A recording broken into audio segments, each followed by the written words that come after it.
In this video, we're going to talk about major scales. And I like teaching major scales early on because all music is made up of scales. Let me show you what a scale sounds like first, so you have a point of reference while I'm talking about this. So,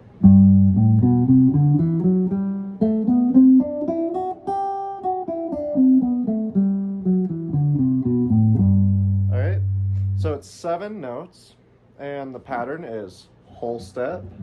So you start on the root, right? Then it's whole step, half step, whole step, whole step, half step, back up to the root.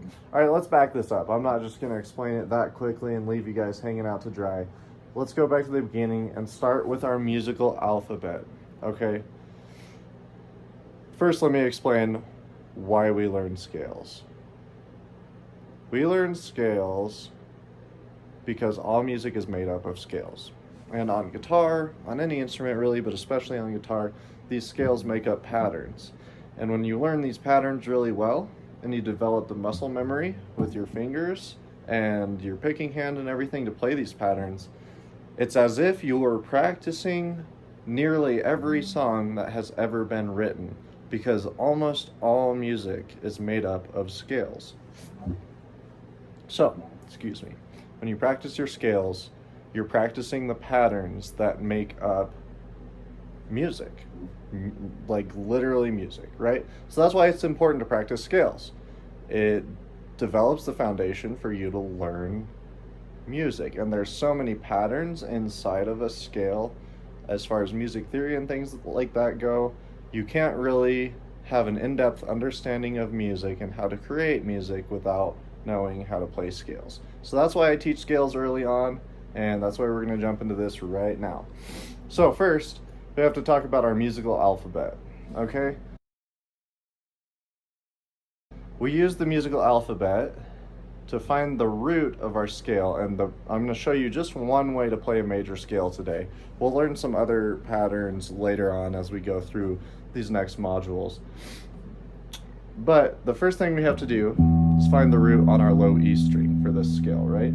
So your musical alphabet, it goes A, B, C, D, E, F, G, A, B, C, D, E, F, G, A, B, C, D, and it just repeats on forever, and it has sharps and flats in between each note, except for E to F and B to C. Now, I think we might have gone over this in a previous video, but the chant that I teach so that you can remember this goes like this: A through G, A through G, E to F, and B to C. Okay, say that again. A through G, E to F, and B to C. And basically what that means is your musical alphabet goes A through G with sharps and flats, but E goes to F and B goes to C. No sharps and flats in between those two sets of notes. Okay, so knowing that, a key, like you've probably heard about the key of a song before, maybe you haven't, but typically when you're talking with other musicians about a song, one of the first things that'll come up is, oh, what key is it in, right? A key and a scale are almost the same thing. To play a scale is to play in a key. Okay, I don't want to complicate that too much, so I'm just going to leave it there. But let's find the key of our scale now. We're going to play a G major scale. So let's use our alphabet, our musical alphabet, and we're going to start on open E, right? And we're looking for the note G. So remember, E goes to F, okay?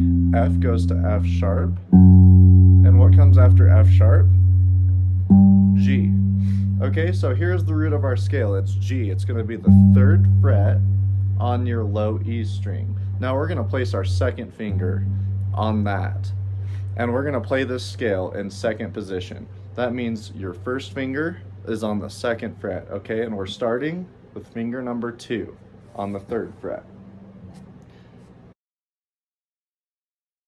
So we're on the 3rd fret, right?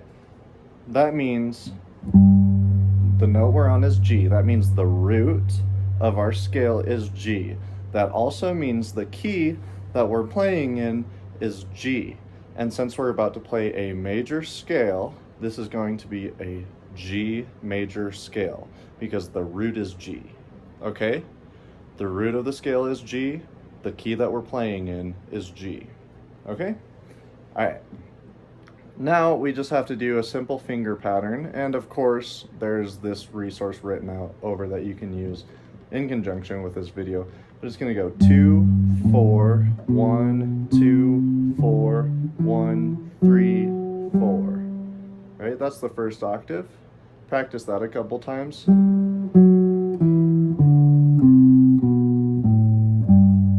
Right? Okay, and then go back to the high root. Start here. 4, 1, 3, 4, 2, 4, 1, 2.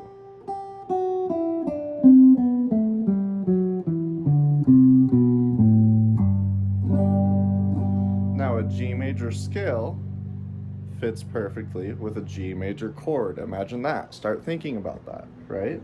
What would go with an E minor chord? Maybe an E minor scale. I don't know. We'll talk about it later. Yes, it would. E minor scale. Okay, anyways. So that's the root 6 pattern. The way you want to practice this is literally just play it over and over again. Like you can lay in your bed and just, I don't know. Like I'm lazy at night, right? I'll just lay in my bed and practice scales and just run it up and down over and over again. Right? Until you can play it without even having to think about it.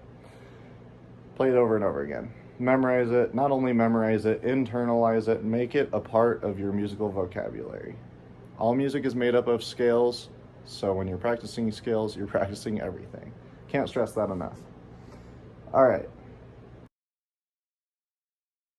Now, as you're practicing this scale, once you get the pattern down, I want you to add numbers to it. So literally say out loud, the root is 1. It goes 1, 2, 3, 4, 5, 6, 7, 1. 8 and 1 are the same. That is called an octave. Same note, one's higher than the other, right? So 1, 2, 3, 4, 5, 6, 7, 1. 2, 3, 4, 5, 6, 7, 1. 7, 6, 5, 4, 3, 2, 1. 7, 6, 5, 4, 3, 2, 1. A little out of tune. So now, those are called scale degrees. Okay, the number of the note that you're on in the scale, with the root being 1. Second note is 2. Third note is 3, and so on. Those are called scale degrees, and it's really helpful if you start thinking of your scales now in terms of numbers, because that's how we as musicians communicate with each other. We'll say something like, okay, now it goes to the 4 chord. Now it goes to the 5 chord. Now we're back to the 1 chord, okay? So we're saying things like that. So if you start this early in your musical career associating the scale degrees with numbers, that'll make that much easier later on down the line when you start to develop a bigger musical vocabulary and learn about more theory that goes inside of the scales. Okay, hopefully I'm not talking too much in this one. So yeah, give it some numbers. Okay, then after you give it numbers, learn the arpeggio. So arpeggio, that kind of sounds like a big word. And let's take a moment here. Obviously, we're packing a lot into this video. Like everything else, every other video, because I'm doing the whole unit of scales in this one. Break it up into smaller steps. Pause this, come back to it later. Don't try to do all of this in one sitting, because that could get really frustrating. Okay? All right. So let's move on to the next step. And if you're not ready for this, it's okay. Don't practice it yet. Get the other stuff that we already worked on down first, and then come back to this video. Work on the rest of it. You've got your whole life to learn guitar. All right, here we go. So the next step is to do the arpeggio. Now, what is an arpeggio? Other than an Italian word, I believe. It sounds Italian. I'm pretty sure it's Italian. An arpeggio is a broken up chord. It's all the notes in a chord, but played one at a time. And it's derived from the scale that the chord is derived from. Wow, that sounded like a mouthful. Let's just boil that down into simple numbers. You remember how I told you to practice your scale using numbers? If you haven't done that, go back and do this, because that's going to help a lot with this step. Now, an arpeggio goes like this. 1, or root, goes 1, 3, 5, 1. And what that is every note in a G major chord. And it's called a G major arpeggio. Right? Okay, so a chord and an arpeggio. An arpeggio is a broken up chord. A chord is an arpeggio with all the notes played together. And a major arpeggio goes 1, 3, 5, 1, 3, 5, 1. 5, 3, 1. Okay? So that's the next thing you're going to practice, and those notes should be highlighted in red on your scale diagram. The notes in the arpeggio, but it's really important that you say those numbers and kind of get your brain to start recognizing the pattern of which numbers are where on the neck of your guitar.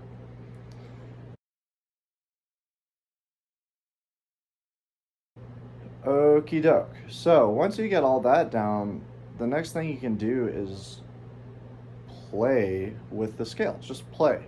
Have fun with it. Improvise. I know that seems kind of scary, but create your own melody on the spot, and as long as the notes are in the chord, you're not playing any wrong notes. So you can come up with anything you want using that scale and start to understand how you can use scales to create melodies. Now, the best thing you can do to practice this is teach your friend a G major scale if they don't know already. Now, or any other scale, right? Because if you take that same pattern that we learned and you move it up to C, G, G sharp, A sharp, B, C. Now it's a C major scale. Right? You can move that anywhere. Move it up to E. Wherever you move the root of the scale, that is the key that you're playing in, right? And you play that starting on 2, 4, 2, 4. The root is on 2. Okay? All right, so like I was saying, the best thing you can do, teach your friend this scale, decide what key you're going to play in. Let's stick in G. And then one of you plays a G major chord.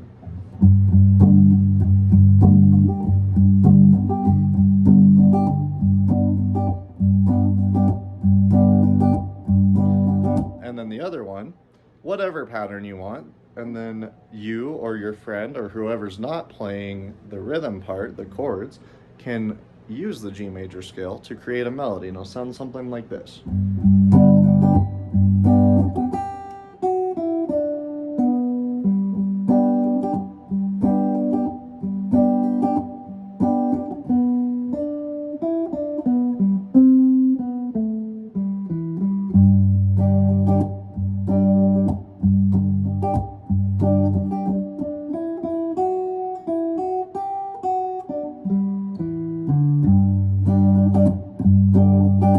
Now, obviously, I've been doing this for a really long time, so what you play is not going to sound exactly like that at the first time.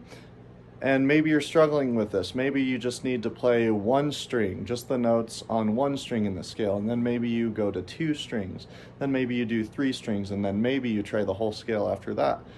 Always think about how you can break things down into smaller steps, and especially if you feel like you're getting frustrated with something, instead of getting frustrated and trying to force the issue, figure out how to break it down into smaller steps. Practice separate things and then put your building blocks back together. Okay, so one person soloing, that's basically what we're doing, right? Creating a melody on the spot. One person playing chords. If you can find a friend to do that with and both practice your scales, play them together. And then one person plays chords, one person improvises. That will really help you to start to develop a great instinct for melody and a really good musical ear. Okay. Oh, it seems like I might be talking a lot in this one. I apologize about that. So that's how you play with an arpeggio and chords. You just key, G major, play a G major chord, and just shred.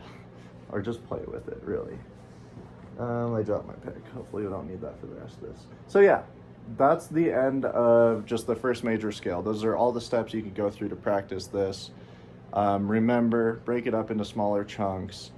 And there are backing tracks available right somewhere around this video in various keys, major keys, where you can find the root of your scale using the musical alphabet on your low E string. Okay, and then you can play along with a track that I have pre-recorded so that you can practice using this scale to play or improvise or create melodies. All means the same thing, right? Okay, so I really hope you have some fun with using this scale and getting really creative. We're gonna jump over to the next thing now. Happy plucking and see you in the next video.